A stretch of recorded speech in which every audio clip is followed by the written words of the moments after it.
the Royal Daily Tea YouTube channel. Please be advised all of my videos are for entertainment purposes only, based 100% on my own opinion, my own theories, and my own research.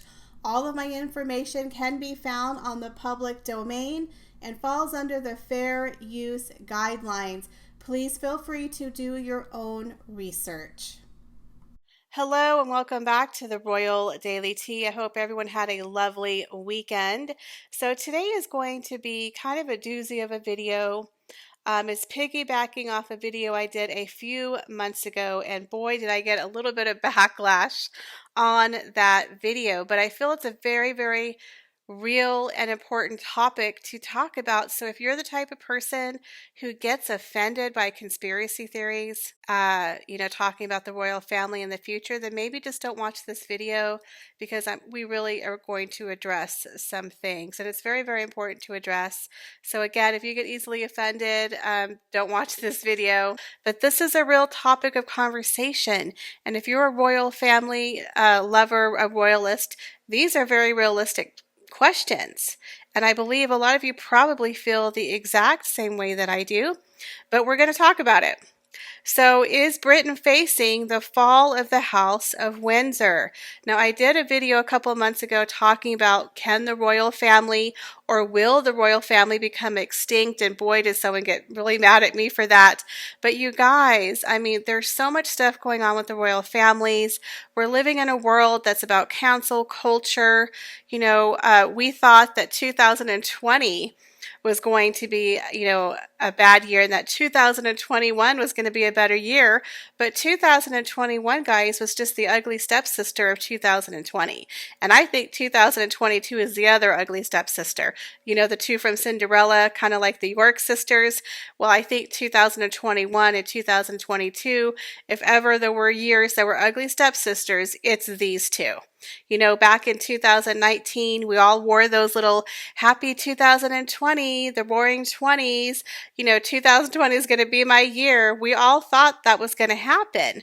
But within 3 months, our entire world changed. We all know we're living in this twilight alternate universe. Someone stole the DeLorean and screwed us up, right? Who stole the DeLorean? Can we go back in time? Can you ship me back to 2019, please? Because let me tell you, this sucks, right? We all know someone screwed something over somewhere. Well, for the royals, it's a nightmare. We have so many scandals going on, and 2022, guys, is going to be a major shitstorm. So right now we know Her Majesty, the Queen, is 95 years old, and she has had a lot of health issues as of late.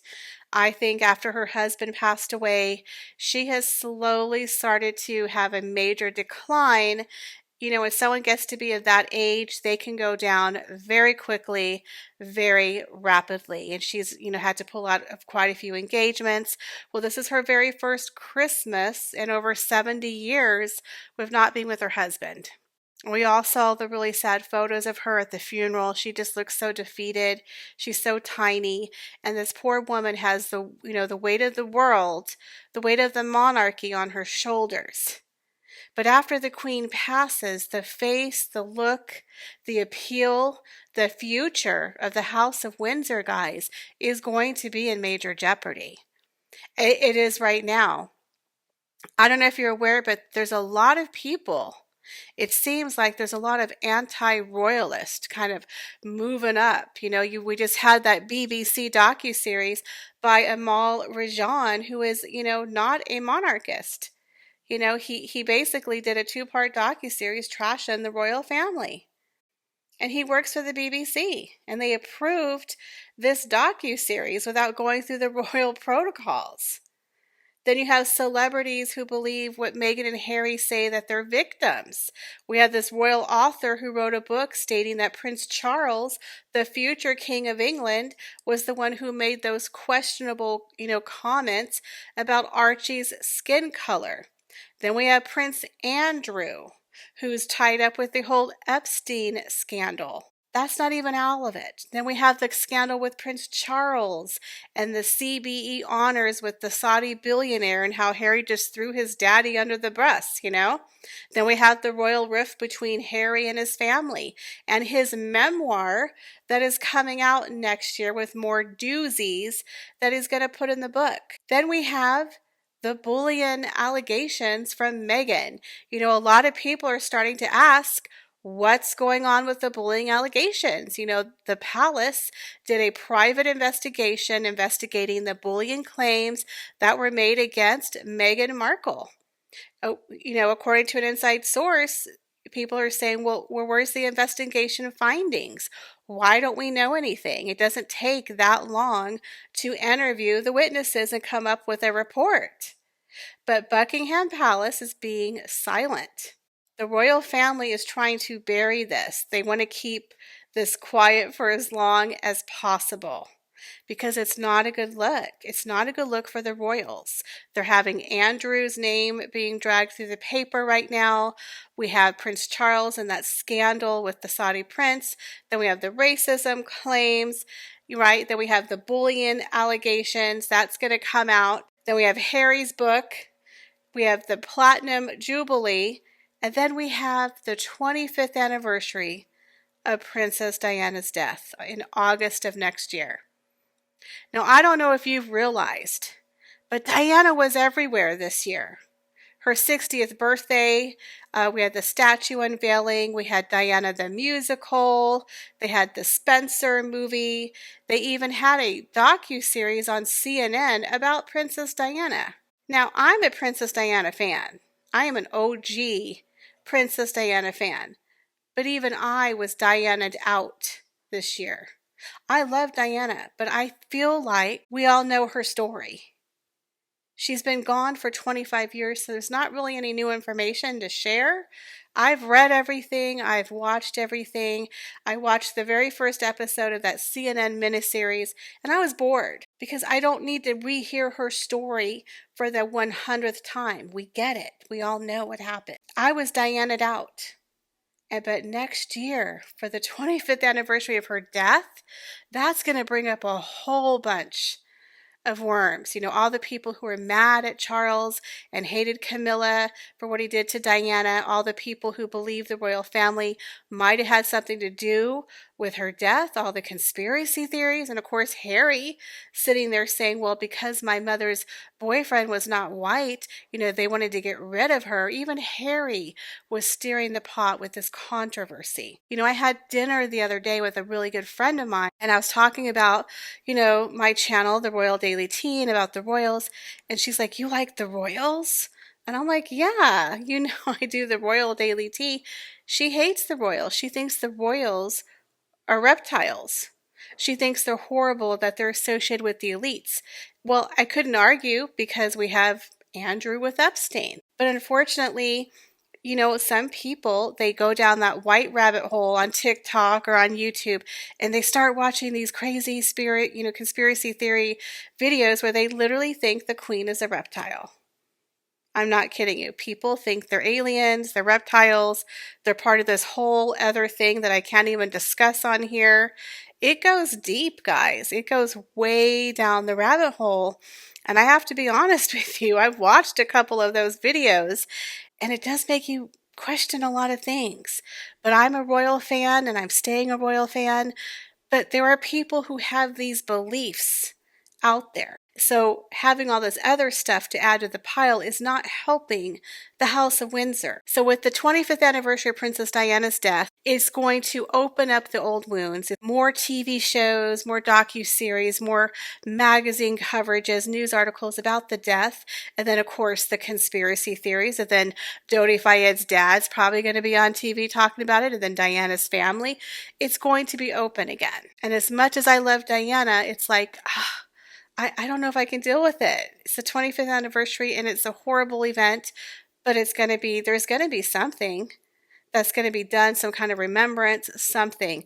Then we have the Queen's Platinum Jubilee, which is the one bright spot that's coming out next year, but it's going to be marred by the bullying scandal, the Prince Andrew scandal, that book that's coming out by Harry, the 25th anniversary of Diana. I mean, it's just going to be one thing after another. The bullying allegations, guys, is probably going to come out next year. And there's rumors that Jason Knopf or Knopf is going to write a book. Now, he is the gentleman that when people filed their bullying claims, they went to Jason Knopf. So he has all of the testimony. My question is, what happened after they complained to Jason Knopf? Where did it go? Did it go to William? Did it go to the Queen? Did it go to head HR? We don't know what happened. People just end up quitting and leaving their jobs because they were so miserable. So this bullying allegation is not because they're trying to protect Meghan. They're trying to protect themselves because the palace failed those people. They basically sided with Meghan and Harry. Right? So it's making them look really, really bad. So I believe that's why the palace is being super quiet and super sketchy and not wanting to reveal the investigation. Now, I don't know if it's going to go to a court hearing. We haven't really heard anything, but people are asking a question. What's going on with this investigation? So right now, I think the palace is really trying to be quiet because they're just having scandal after scandal after scandal. And right now that Epstein trial is happening, we don't know if Andrew is going to testify or not, but the fact he's associated and he's been to Epstein Island more than one time, he's been there several times and lied about his involvement with his friend. It's not looking good. And then everything that's happening with the future king, Charles.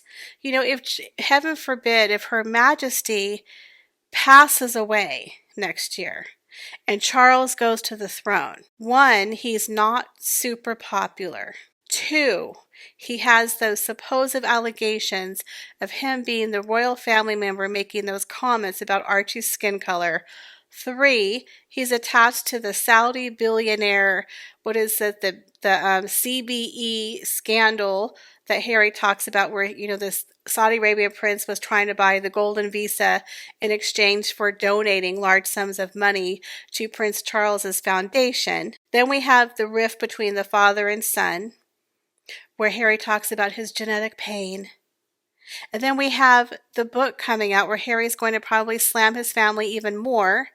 And then the 25th anniversary of Princess Diana's death, where everyone's going to talk about their marriage again, and of course blame him or accuse him and the royal family of playing a part of her death. So next year would be a horrible year for Prince Charles to become king. It would be very, very devastating for the House of Windsor, one, to lose Her Majesty, because I believe Her Majesty is the glue that is holding that family together.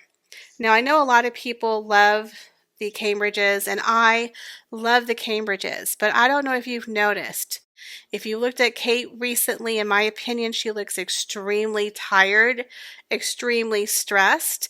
If you saw her at the remembrance ceremony, it looked like she had the weight of the world on her shoulders. You could feel the emotions and the pressure that she was feeling. All three of them looked like they were just carrying so much weight. It's kind of like they were realizing, you know, Her Majesty may not be there next year. This is going to be their new reality. Now, we know Prince Charles for years has been trying to streamline and cut down the royal family, which is very, very smart, because in 10 years, guys, 20 years, people aren't going to want all this, you know, the pomp and circumstance, especially if they're paying for it. You know, young people nowadays, they don't care about history. They will tear down a statue. They don't care about tradition. They don't care about history. You have those colleges where they took down pictures of Queen Elizabeth, toppled statues of Queen Victoria. People don't care. The young people live in a cancel culture society. So you think they want to pay for their lifestyle in 20 years? Nope. Especially because our economy is tanking everywhere. There's food shortages. I mean, we're just not living in the same world that we were in 1950 and 60 or even the year 2000. 2021 and 2022 are completely different years. So the future of the House of Windsor has to change and evolve in order to survive. And now that they're having all of these scandals, I have no idea how they're going to do it, but they have to do something. So hopefully the sentiment in the country will still stay the same, with more and more people still wanting to keep the royals. But after Her Majesty passes away, it's going to have to be changed. They're going to have to modernize it, slim it down, because people don't want these huge royal parades in the next 20 years. I just don't see it happening, especially for King Charles. You know, even for William, even though he's super popular, I don't know if people are going to want that. It's going to be very, very slimmed down. So what do you think, guys? Do you think 2022 is going to be a rough year for the royals? Do you think it could lead to the fall of the House of Windsor? Do you think the royal family is going to have to make major changes in order to survive in the future? What are your thoughts? Leave your comments, guys, down below. As always, I appreciate each and every one of you. Thank you so much for stopping by my channel. If you could please like, share, and subscribe and help me out, I would really appreciate it. Trying to get to 5,000 subscribers so we can do a giveaway. That would be so much fun, and it'd be my way of saying thank you for stopping by the channel. As always, I appreciate you and have an awesome and amazing day.